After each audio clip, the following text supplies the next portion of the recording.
Hi, welcome to my game room. This is Loner Gamer Alex from Yosuki and Games. I'm playing some more Tyranny here. Hope you enjoy your visit.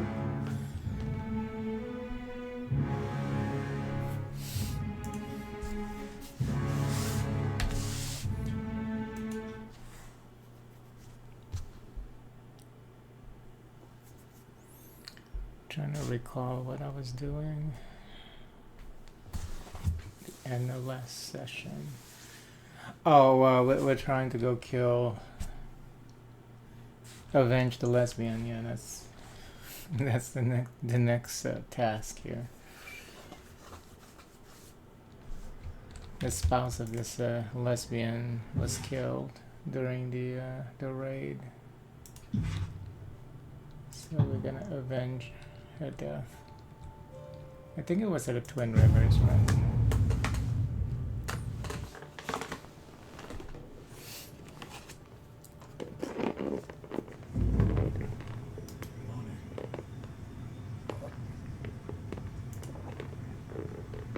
Sorry, can't.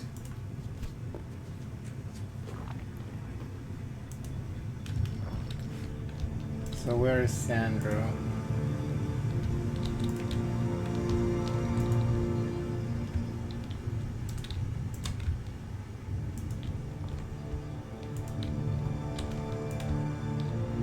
Can't do that. Oh, he must be at that little camp. There's like a little camp here. He must be up here.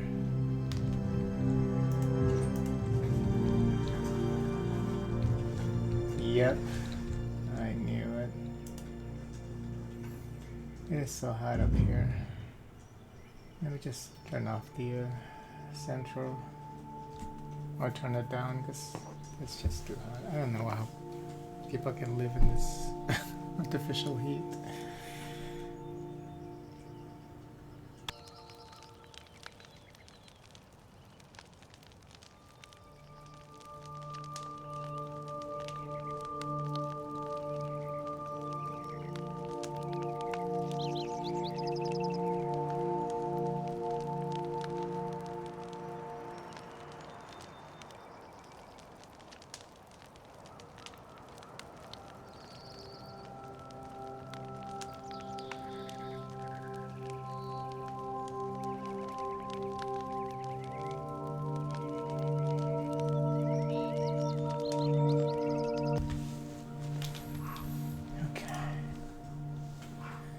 Stay back. I'm armed, clad in the piecemeal leathers.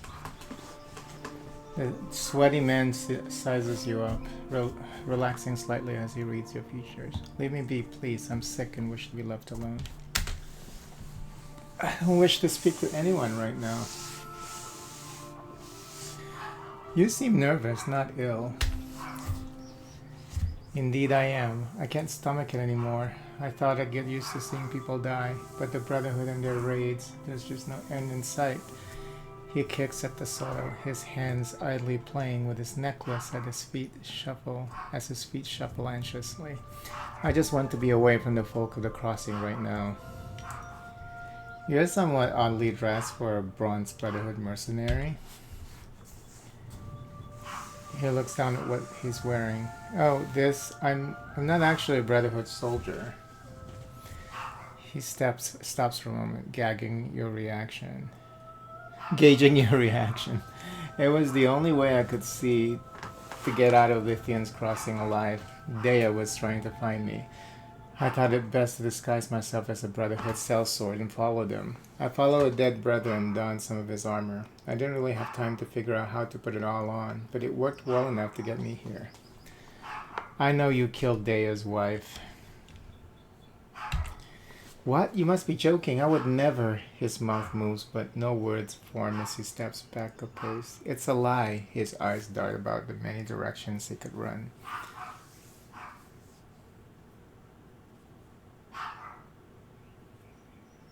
Just tell me what you did, Sandro. I swear I won't tell anyone. May Cairo strike me down if I'm lying, he trembles pitifully. I didn't kill Phaedra. She did. It was Dea.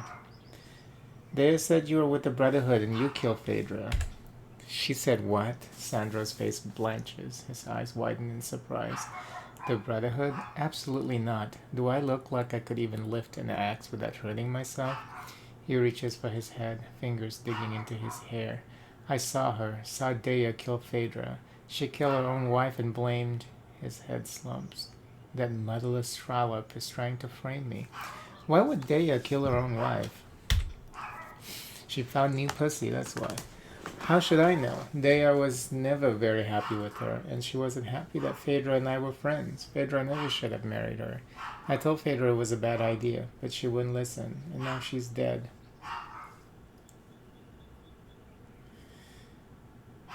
If you and Phaedra were friends, why would Dea frame you?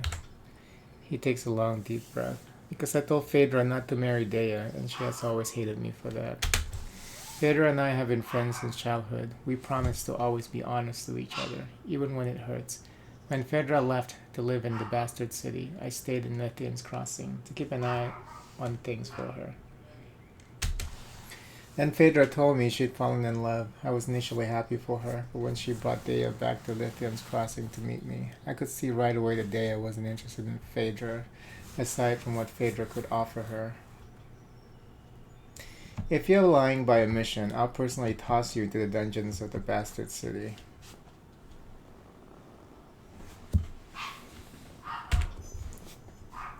Alarmed, Sander throws up his arms and stave you off. Please have mercy. You see, Phaedra, well, she was Lithian's granddaughter. As Lithian's only known female heir, she inherited the land that Lithian's Crossing sits on, but she didn't like to make a fuss about it. She just did what was needed to ensure the future of the town and left it at that. He looks around nervously and whispers, Dea, on the other hand, wanted more. I think she taxed the merchants still near their breaking point if she was able to. You're saying Dea married Phaedra for her land? Essentially, yes. I don't think Dea ever left Phaedra. She always had other motives. Phaedra was head over Kairos and loved Dea. She was charismatic, always knew what to say to Phaedra to make her smile. But as soon as Phaedra's back was turned, Dea's fangs would start to show, in a manner of speaking, I mean. Why should I believe any of this? His shoulders slump down, and a defeated look crosses his face.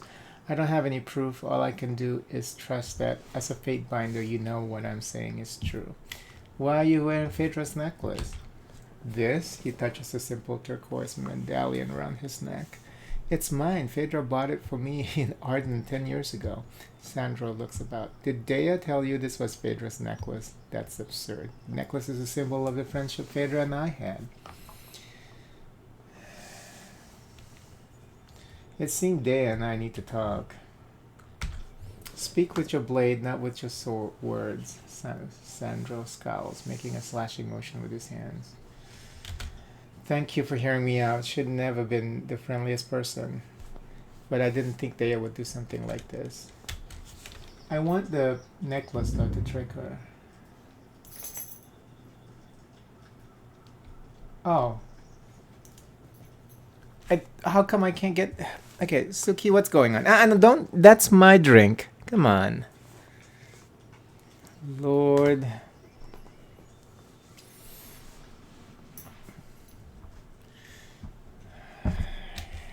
Then you can't go back and ask him about the necklace. Shit.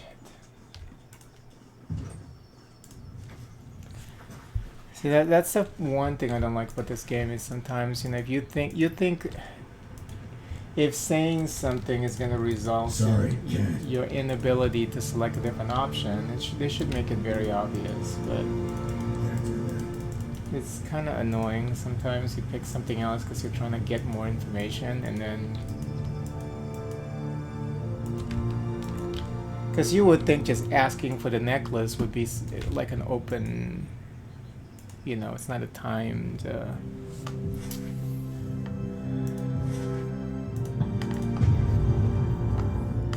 choice, option. So... It is too hot.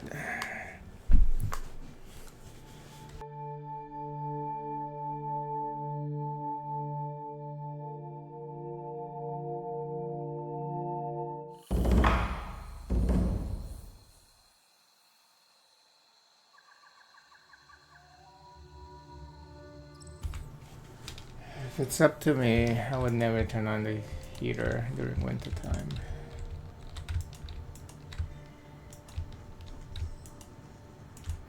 Guess it's not that cold. Where was she? Oh, she's this way. Can't do that.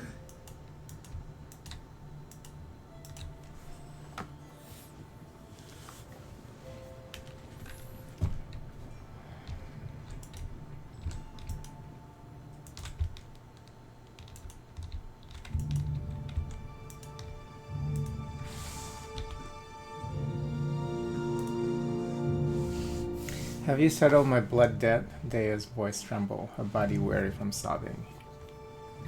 You killed your wife and tried to frame Sandro. How dare you accuse her? Tear-streaked eyes widened with surprise. That's so absurd I can't even. She clutches her head in her hands, bawling. That's preposterous. I couldn't. Dea's face turns from flushed to stoic in the blink of an eye. She folds her arms for her and smiles. Well, mount me sideways. I thought I'd gotten away with it. She looks down at her feet. Can't blame me for trying, though. A sly smile crosses her lips. You know, Fate Binder, with Phaedra gone, I have inherited everything she owned. Perhaps there's something I could offer you, should you decide to leave things be?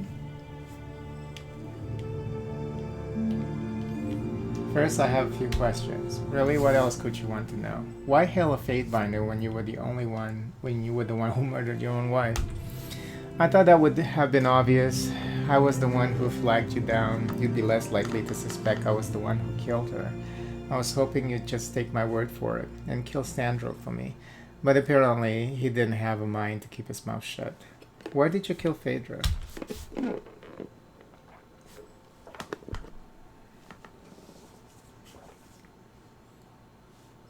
Living with Phaedra was insufferable, always so happy and smiling. Like nothing bad had ever happened to her entire life. It drove me crazy. I was happy with her at first, but over time it wore me down. I couldn't take it anymore. I wanted to show her that life can be mean and cruel, so she'd stop smiling all the damn time. The dead did not smile. Why kill Phaedra now rather than earlier? I was originally planning on doing it myself at all. Phaedra was supposed to die when Kairos' army came to Lithian's Crossing. That was the only reason I actually married the little half-wit. I met Phaedra in the Basset City. It didn't take long to learn that she owned a sizable piece of land. I courted her for a while, and then Kairos invited the tears. By that time, I had Phaedra right where I wanted her. She was desperately in love with me and wanted us to be together forever. But she wasn't willing to marry me just then, so I stayed with her as we traveled around and eventually settled here. Kairos' forces followed soon after. Her armies quickly occupied Lithian's Crossing and subjugated the town. Phaedra was gravely injured that year. I didn't think she would survive to see the next season, so I convinced her to marry me before it was too late. She agreed, and for a time, I thought it would all work out in my favor. She'd be dead and I'd own the town.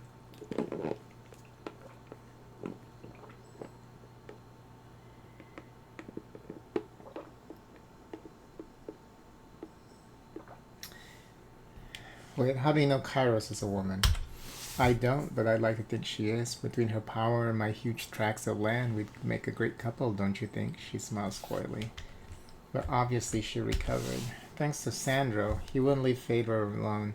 As a friend, he was determined to nurse her back to health, and the fucker succeeded. Over the course of a few weeks, he destroyed my years of planning. So you had to change your plans. I've thought of many different ways to remove Phaedra from my life, but none of them were good enough to absolve me of any potential guilt. When the Bronze Brotherhood attacked, I figured it would be a good way to disguise my involvement with her death, but Sandro saw me. That little worm ruined everything. I had to deal with Phaedra's body before I could chase him down. By the time I was able to locate him, he had put on some Bronze Brotherhood armor and was following them out of town.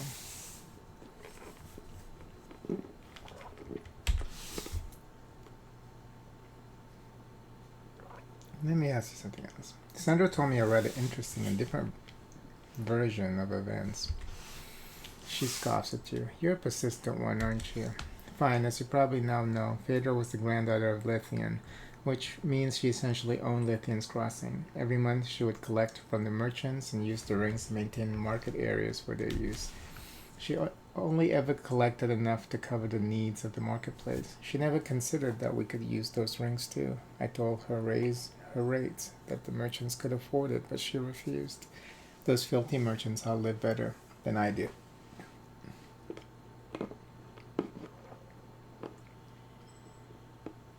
There are other ways to make rings.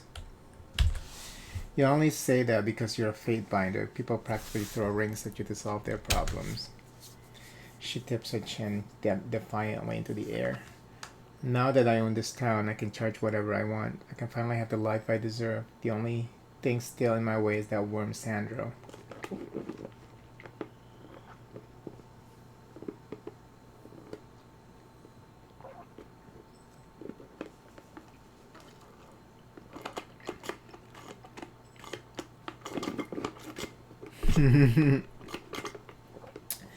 I will call the wrath of Tunan's court upon you if you do not make this worth my time. She scowls, cowed by your threat. Look, I don't have any rings yet, but I can offer you something better. How would you like a discount with almost every merchant in town? What? That's nothing.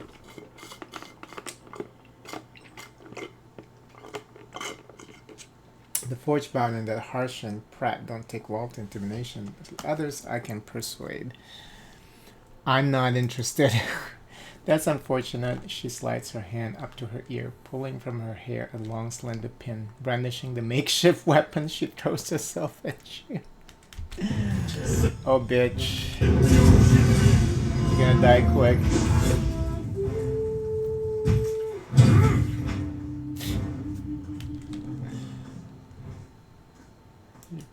She puts up a fight though. Grace. This necklace feels weightless. The chain no more substantial than fine silk. +1 finesse.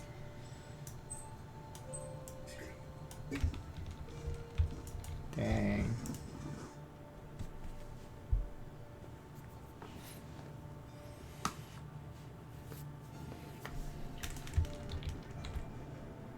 I'll see what I can do.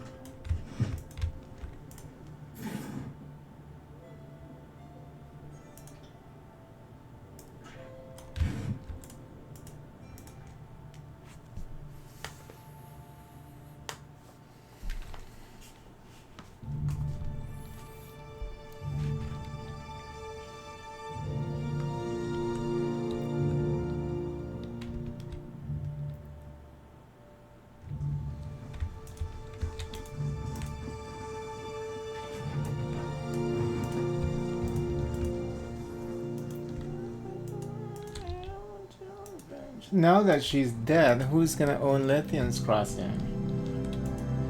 That's what I really want to know. Do I own Lithium's Crossing?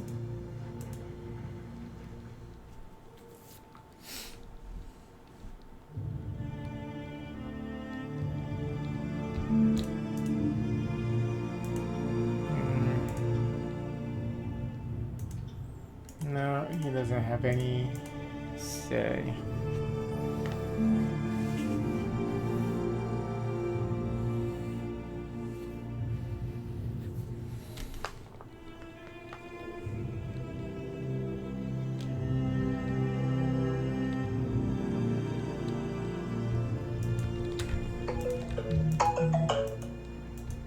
Can't do that.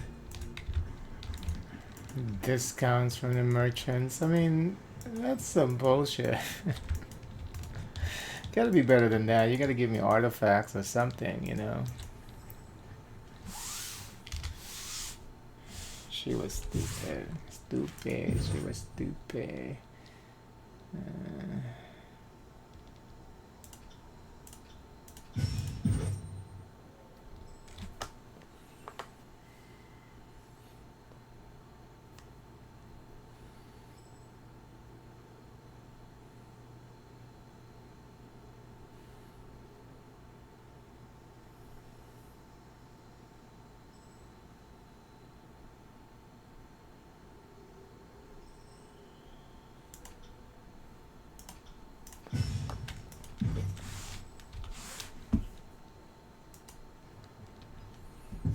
Oops, where else are we gonna go now? Oh, Missive came back. You unfurl the missive to see your reply from earlier. Whether the original sender is lost or dead is unknown. But what is clear is that the carrier bird that delivered word from Sage L was unable to find its original sender, so has circled back to you with your undelivered missive.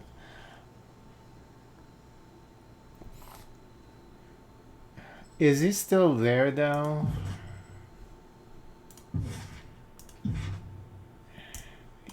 Yes, the Shattered Bastion. Okay, so he's still there.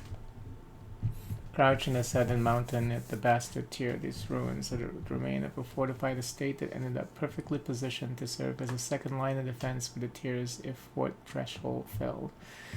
It might have held for spans had it not for arcane might of Archon of Stone. We'll go over there, I think, and check out this Sage L. Let me just check what else. Hidden Truth. Finding a Madman. Trial of the Archon. Seats of Power. Okay.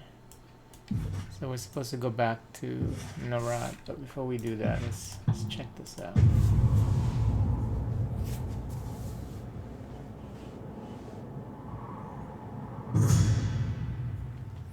You round a bend in the road and come face to face with a group of warriors in bronze mail and heavy, jagged helms, each seated on a rock or leaning against a tree. They look at you, slowly rising to their feet, readying axes and mauls. Fadebinder, one says darkly, surely you didn't think that the Brotherhood ended with Ranamon. Surely you didn't think that we forget or forgive his end. The warriors lower their shoulders and bend their knees, readying to strike. Surely you knew it would come to this, Brotherhood's end or yours. Let's try speaking to them first. Your hands near your weapons and consider your words carefully. Threaten them. You laugh at the mercenaries. Do they truly take you as so easy a mark, you ask? How many of them will you have to kill before they'll leave you be? He has a point, a tall man with a maul mutters. The mercenary leader looks to him, then among his compatriots, he scowls at you. We'll let you go, this time. The brothers leave you to continue your journey. Coward. Coward.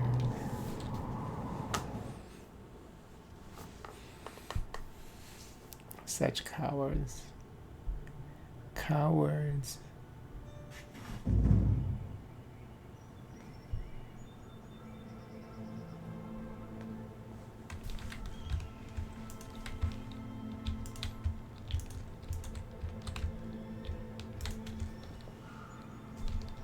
There, see that?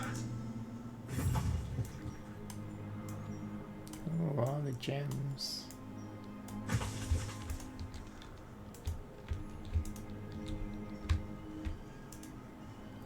Though this may once have been the entrance to what passes for a grand estate in the tiers, little remain of it now, save shattered ruins. Ash really had you wreck this place, didn't he? Sorry, kid.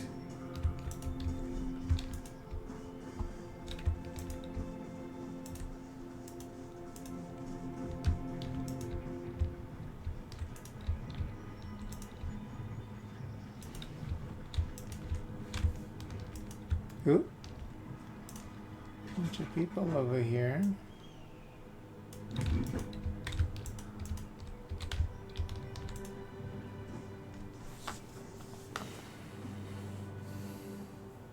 A group of unkempt, filthy commoners huddle among a motley of barrels and boxes. The heavy stenches of sweat, stale food, and grass cling to the still air. The presumptive leader of the group stands as you enter and moves towards you, weapon in hand. The approaching woman's olive cheeks seem drawn and shallow, dark circles, shadow eyes that survey you before searching over your shoulder. Seemingly reassured by her brief inspection, she lowers her weapon slightly so that it's not pointed directly at your chest. Her muscles remain taut, however, a stance that of a veteran soldier ready to respond to the first sign of aggression. You didn't bring the chorus in with you, and if you were disfavored, you'd have loudly bragged about your pedigree already. So that leaves me wondering, just who are you? Shadius Maximus, Fatebinder of Tunon, and you are a Fatebinder? Fantastic. A voice suggests that it's anything but. You here to kill us, or can we convince you to keep our present secrets from the chorus madmen? You still haven't told me who you are. She blinks rapidly. Right, I haven't. The name's Gwyneth. I'm the guide for this little band. Used to be more, used to be a mercenary, but no one's offering coin for a blade anymore. If you weren't born north of the gates of judgment, there's nothing for a warrior save cloth of crimson or a mass grave. Red or dead, as they say, she sighs. She stops warring. So I stopped warring, more or less. What do you want exactly? We need to get back inside the mountain. We'd come out. She falls silent for a moment, and a slight shudder runs through her. We'd come out to scavenge for supplies. When we got back, we found crimson assholes crawling all over the place. You live in a cave? Well, it wasn't our first choice of homes, but we've taken shelter in a nearby cave. While we were out looking for supplies, these chorus goons somehow buried the cave entrance with rubble. We could excavate a path, but not with chorus spears protruding our rares while we dig. Help us rid of the scarlet shit stains, and we'd scrounge up some appropriate recompense.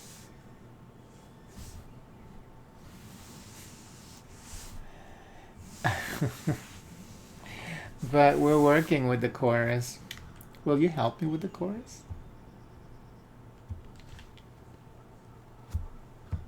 No. I've heard enough. Your crimes demand your execution. My crimes? Are you insane? She looks desperately to her compatriots. To arms! Kill the Fatebinder.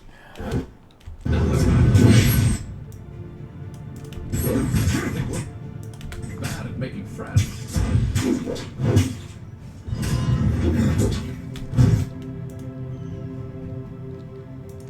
Let's take them together!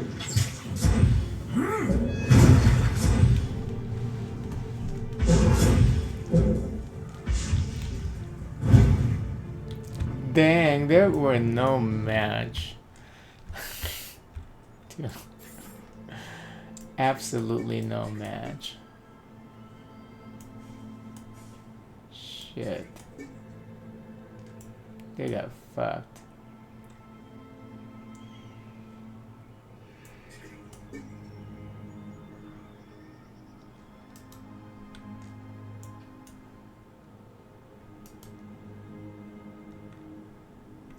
What is the ocean fire? Oh, it's a quest. Quest item. Okay.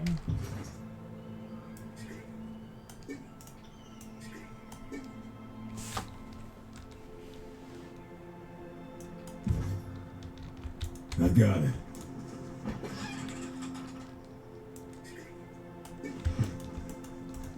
Can't do that.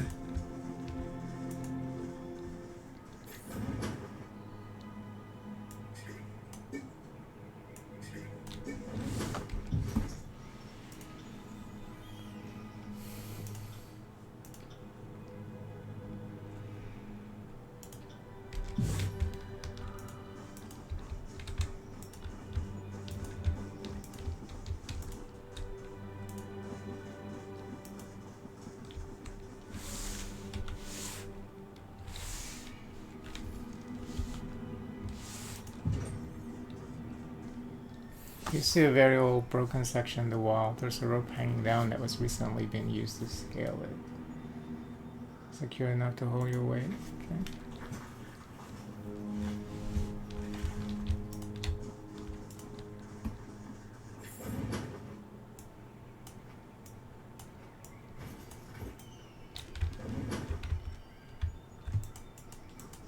Can't do that.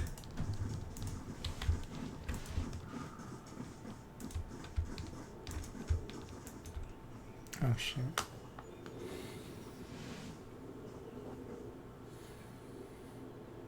Rolls the butcher. Among the broken flagstones, you observe a small group of quietmen peering imperiously down on their fellows below. The central figure, a broad-shouldered man in battle-worn armor, shouts down at them. Who goes there? You know who we are, boss, rises the answer from below in a high voice, strained to the point of cracking. Remain silent. Apologies, stranger. He puts a hand to his brow as if shading his sight. I can't make you out from the distance, and I hardly know the voice of every child in the tears. The choirman glances back to his men, and they join together in a round of laughter at their erstwhile comrades' expense. Child, for fuck's sake, Rolls, let us in already. Is that you, Warbler? With your pretty voice, I mistook you for a little girl. Remain silent. Yes, boss, it is I, Warbler, and our faithful crew. We returned from a successful raid, catch in hand. What's that? Were you here to raid us? Hear that? Javelins, take aim. Wait, fine. If you're in the mood and I want to play stupid game, we'll just divide the spoils with you.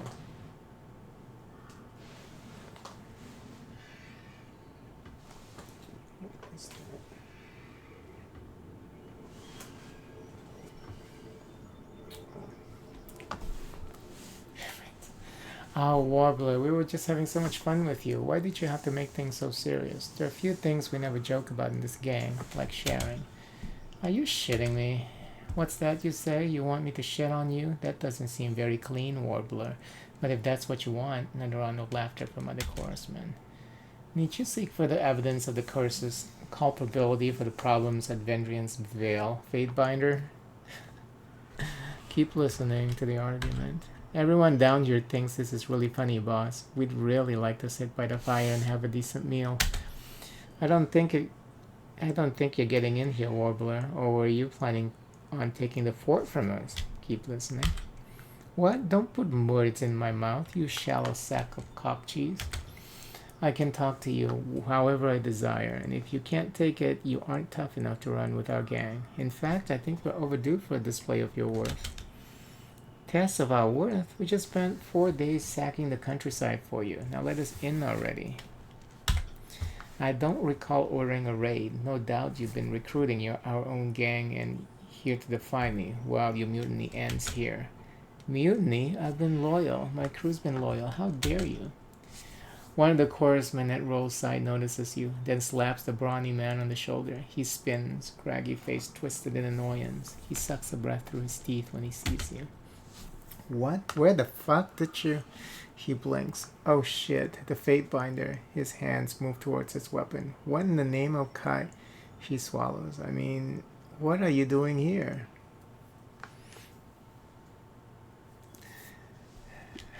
Glare silently. Look, I'm more than happy to help you with whatever task the Archon's got you going, but first I need your help dealing with the idiots down there. He points from the balcony at Warbler and his gang. A legend like you won't break a sweat calling them. Are you fucking kidding me? I've broken no law and just done what my boss told me. Stow it. The only meaning of law in the chorus is not suffering the weak. And you're weak. The Fatebinder here is gonna thin the herd. He meets your eye, ain't you? Why? No. Work this out amongst yourself. With due respect, Fatebinder, I can't have you march freely about my fort without some fair exchange. If you're not willing to do this favor for me, you'll just another trespasser I need to put down. You really gonna talk to me like that? Then I'm gonna attack you. You're siding with them? Fuck to arms, maggot. Get this low dog ass lick. Well, you were being an ass.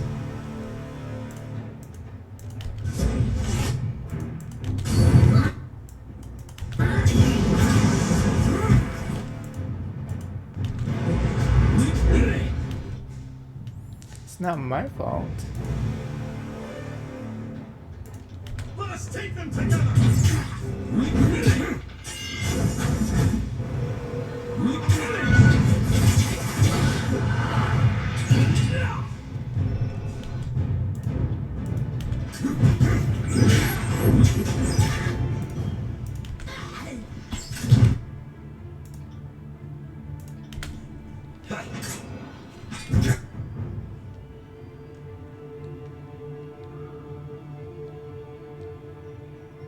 One pro wrestler. Back here!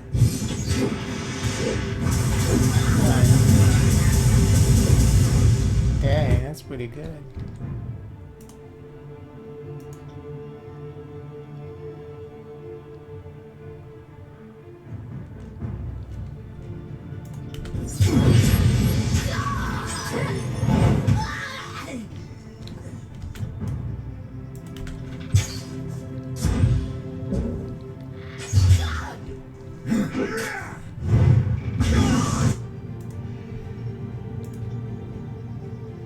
No, we'll save that. Someone put me out!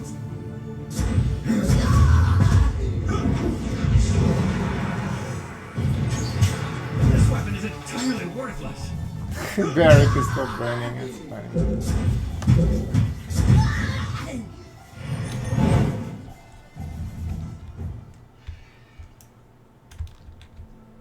Molly.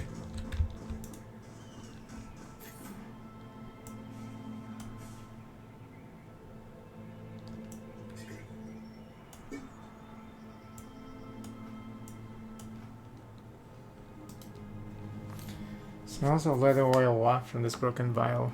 While useless as a container, broken glassware is often recycled into peasant jewelry or crushed up and baked into food to surreptitiously kill dinner guests. This glass can be sold to a merchant as spare parts. Oh. A red spiral is carved upon the wooden cover of this papyrus notebook. The handwriting within is haphazard and inscrutable, the work of an unpracticed, poorly trained wordcaster. A few entries contain unrecognizable sentences, and the book appears to be the journal of a Scarlet Corps commander detailing troop movements. Times and locations are noted alongside a number of pictures of trees, stick figures, and rocks. The author either didn't know the words for lumber, ore, and people, or just felt more comfortable with pictures than words. While much of the journal is inscrutable, the corner of every page has the day's head count for the author's brigade. While some days note dozens of losses, the brigade appears to be recruiting far faster than its members are dying or deserting.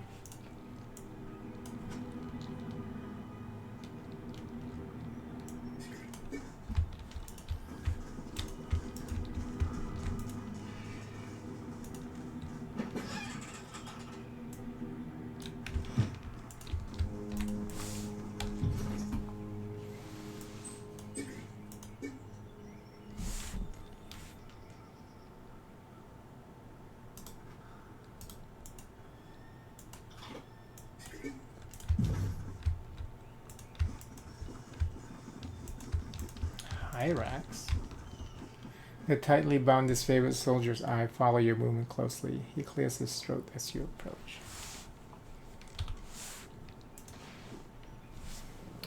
The man bound before you wears disfavored violet crusted with patches of dried blood, the faint blue light of an oath-bound scout sigil shimmering unsteadily through a thick layer of grime. He watches you approach from under a lowered brow, his features sunken and dark. His right eye socket seems a bit darker than his left, as if he bears a near-healed bruise, and the sour scent of mingled sweat and urine wafts from him. Fatebinder, he rasps, then clears his throat. Apologies, haven't had occasion to say much today. You recognize me? Could hardly forget the Fatebinder turned Harbinger, could I? I'm called Hyrax, son of Iperia, oath brother of Merrick, currently attached to the 5th Boreal. Good to see the butcher butchered. Would have been nice to do it myself, but I suppose I had my shot at him. He shifts against his bonds, wincing. And the conscript on the lower level to the pile of corpses, and I'll give you the intelligence I've found since this morning.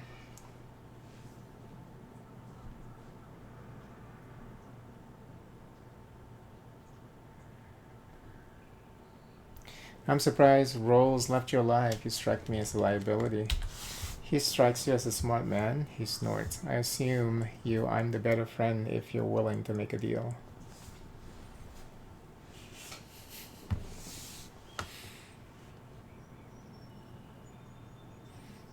I'll see what I can do. He nods mutely. We'll come back and kill you in a bit. Oh. See, Molly, I just want to kill these. I want to kill everybody here because they're all stupid. do that. Found something. Oh.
This raised ramp can create easy path to the lower floor. Lower the ramp to gain access to the first floor to ruin the state.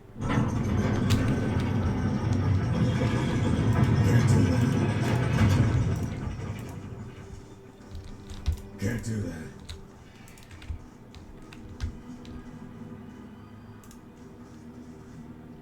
What a mess. There was a time when I thought this was all going somewhere. The butcher had, some ideas, some plans.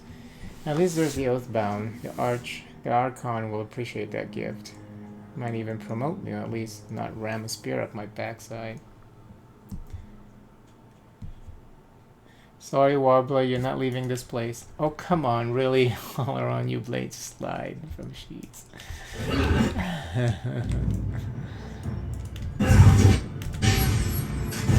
You guys gotta blame that leader guy.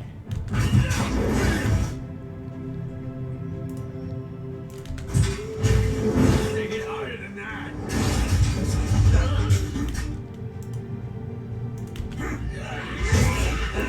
Dang. He's destroying everybody.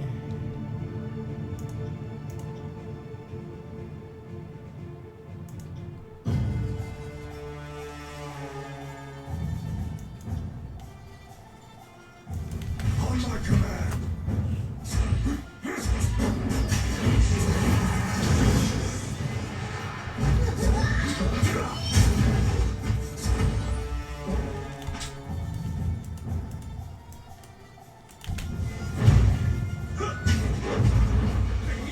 How it's done.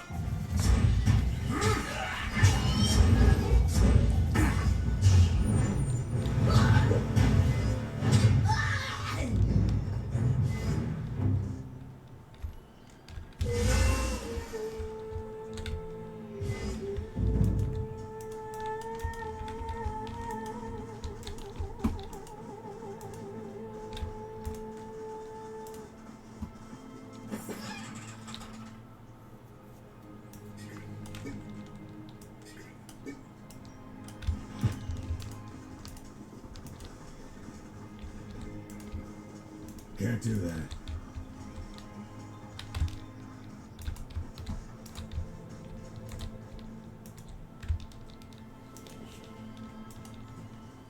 Can't do that.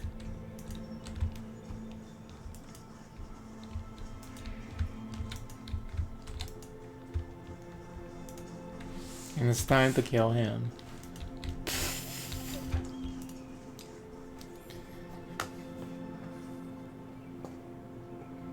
There's something profoundly wondrous in outliving your enemies, he grins. Something feral in the way his lips curl over his eye teeth. Get these ropes off of me, and I'll tell you why I'm out here. You got that backwards. Tell me what I want to know, then I free you. He says nothing for a moment, scrutinizing you with narrowed eyes. Fine. My team wasn't the first Iron Guard Akalos sent to the estate. The other never reported back. We were dispatched to recover whatever was left of them. But we found precisely nothing. No gear, no evidence of a fight, nothing that seemed a sign left for other disfavored to find. Then Rolls hit us at night by surprise like a motherless coward. We had set watch, obviously, but one of his mages did something to Korax that kept him from calling out. It was the pain of him burning that woke me and the others. The only reason we were able to kill the chorusman we did. He shuddered, then releases a sigh. No one else survived, only the General's grace saved me. We canvassed the area pretty thoroughly before Rhodes showed up. Only place we'd stayed out was the cave in the back. The hole scared Rolls shitless though, so he closed it up. He looked toward the jumbled pile of stone to the north. Wish we'd gotten a chance to check in there for the first crew. Then at least I'd have something to take back to Ironheart. There, that was what I know. Want to get me out of these ropes? I'd rather just kill you. Thank you for the information though. Lying low dog. He spits. Got deep then. He raises his chin, exposing his throat. Graven ash protects. He ain't gonna protect you from my blade. You grab him by the throat and slam his head hard into the adjacent stone guardrail, marking with a slick red smear. His muscles tense, but he remains trussed. A rivulet of blood rolls down his cheek and his eyes go glassy. Your grip on his throat tightens as you crush his windpipe and choke the life out of him. Finally, his form goes slack beneath you. Oh my, such cruelty. Oh, that's horrible. But it's funny though why he would trust me to begin with. It's just funny. It's not funny, but it's funny.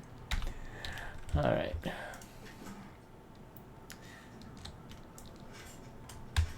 Will do. And that's like the most Will do. violent description thus far of his execution of these hapless victims. Okay, so we need to go to the cave, I guess, but let's check this out. You see a very old broken section of the wall. There's a rope hanging down that was recently been used to scale it. The rope appears to be secured enough. Okay, we have 80 athletics. Ooh, Kairos is gonna hate that. She says when she levels up. Can't maximize over 20. Okay. Okay. 12 points here. As the siren recalls a happy memory and begins to sing, the power in her voice creates an embodiment of a memory that will serve to protect her and her party by forcing nearby enemies to attack it. Oh, that's pretty cool. It's like a taunt.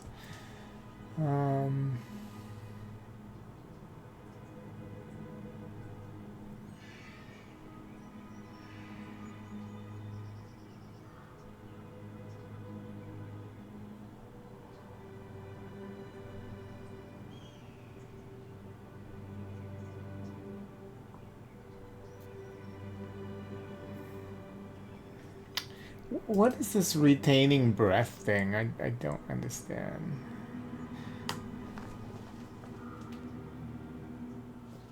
I don't get this. Why does she need to retain breath? I mean, so that she can cast another song? What's the deal with that? In case you get into a fight quickly after a fight.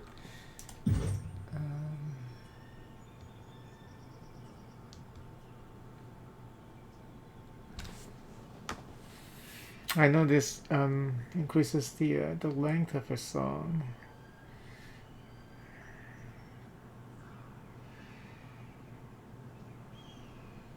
You know, I will take this. We need this ultimate though, for sure. I'm surprised. Well, I guess Barrick at this point, I got it. he's not even gonna say anything, you know. It's like, what is he gonna say? He's already disgusted by our acts of brutality, so there's nothing else he can say about the situation.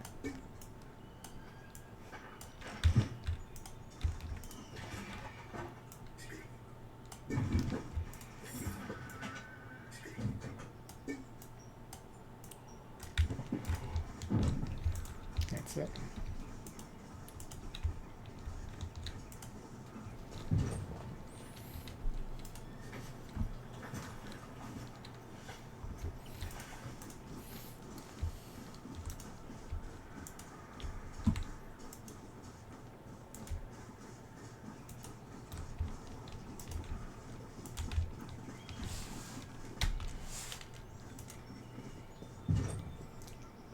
The chorus collapsed the entrance of this cave, blocking it with huge slabs of heavy stone. Clearing it by hand would be the work of a span no longer.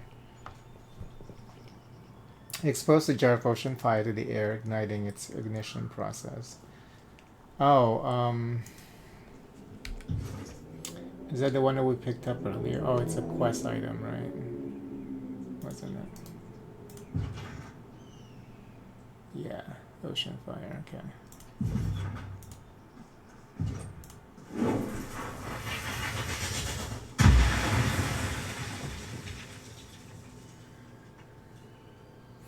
That's like a pathetic looking explosion. You need to be a little better than that.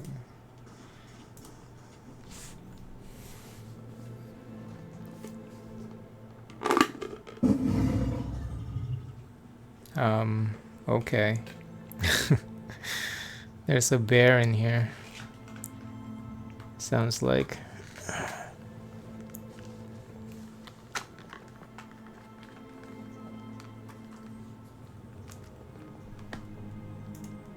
Did you hear that, Binder?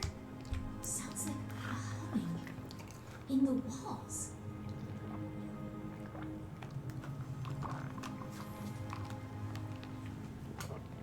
No, I don't hear it.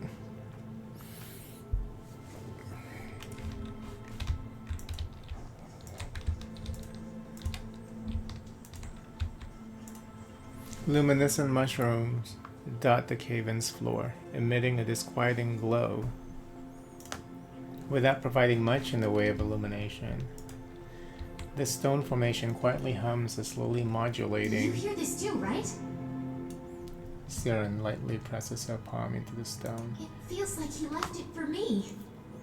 A message. She tries to press an ear to the stone, succeeding only in knocking her headdress against it.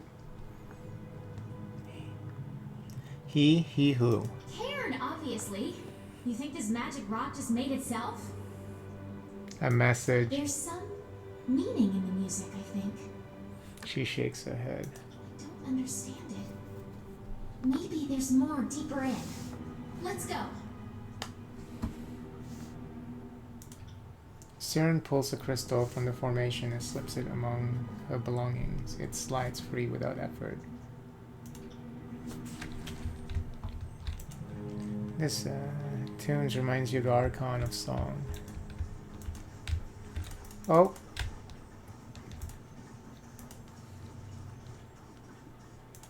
I got it. I'll do it for the North.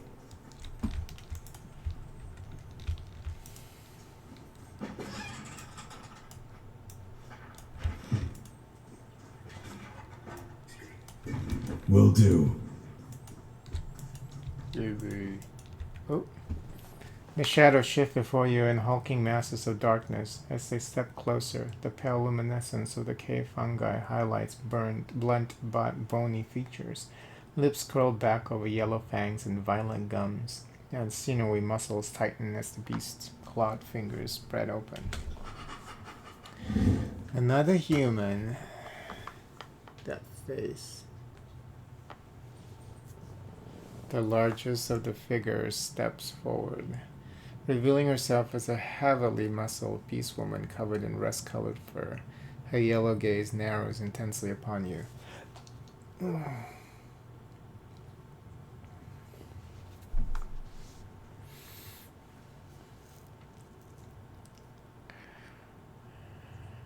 Nostrils flaring to drink in your scent. Does new humans offer man flesh to heal Strider's pack? Graying leather-clads offer more bones than meat, make short meals for beast woman.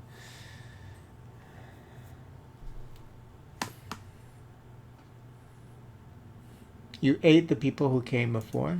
Beast woman wastes no meat, not even human meat. She scratches her belly with a satisfied grin.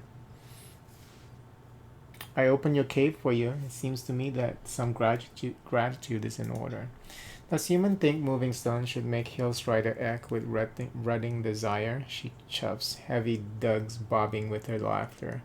This woman has seen strength of many and great acts in war and hunt. It's not so easily impressed. You will let us through, or we will tear your arms from your sockets and cobble boots off your hides.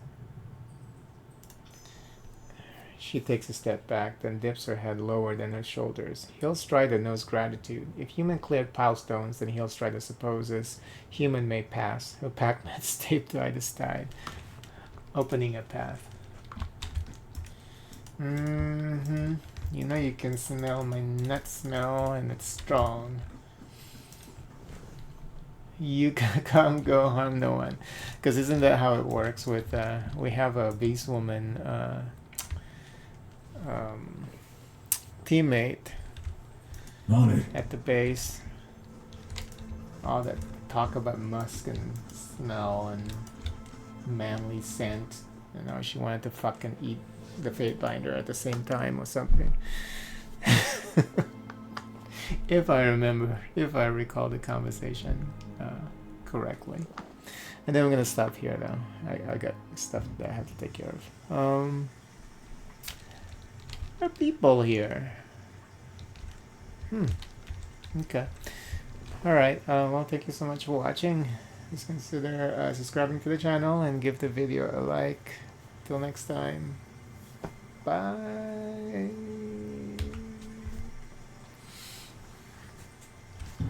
Did I already save? Okay, just making sure.